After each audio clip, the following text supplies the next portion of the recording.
In today's video, I'm going to teach you how to add additional items like a baby seat to the WP travel engine. This process is straightforward and ensures your travelers have all the extras they might need, enhancing their booking experience. We'll start by navigating to the WP travel engine settings. First, go to your dashboard, and from the main menu on the left, locate and click on the WP travel engine.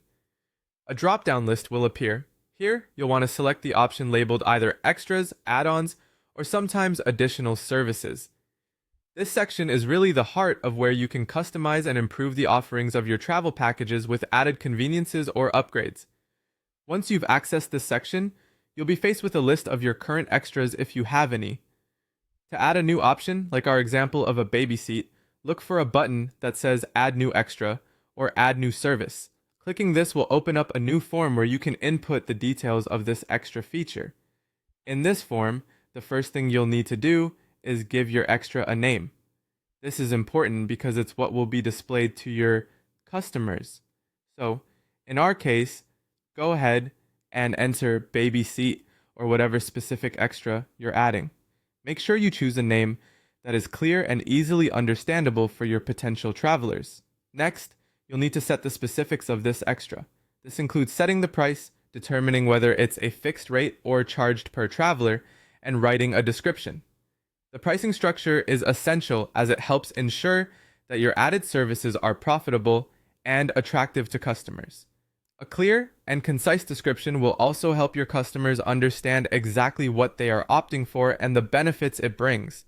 For our baby seat, you might describe the type, suitability for different ages, or any installation details. After the information is entered, you've got the option to assign this extra to specific trips or make it available globally across all your travel packages. If a baby seat is only relevant for certain types of trips or vehicles, you might want to limit its availability accordingly. However, for broad usage, setting it to global can save time and offer universal convenience. Finally, once you're satisfied with all the settings and details, don't forget to save your changes. This is done by clicking the Save or Publish button, which finalizes and makes the new extra available for your customers to see and select during their booking process. Following these steps carefully will allow you to enhance your WP travel engine packages with useful additional services like a baby seat, providing more personalized travel options to your customers and potentially increasing your bookings. By continuing to update and diversify your offerings, you can stay ahead in the ever-evolving travel industry.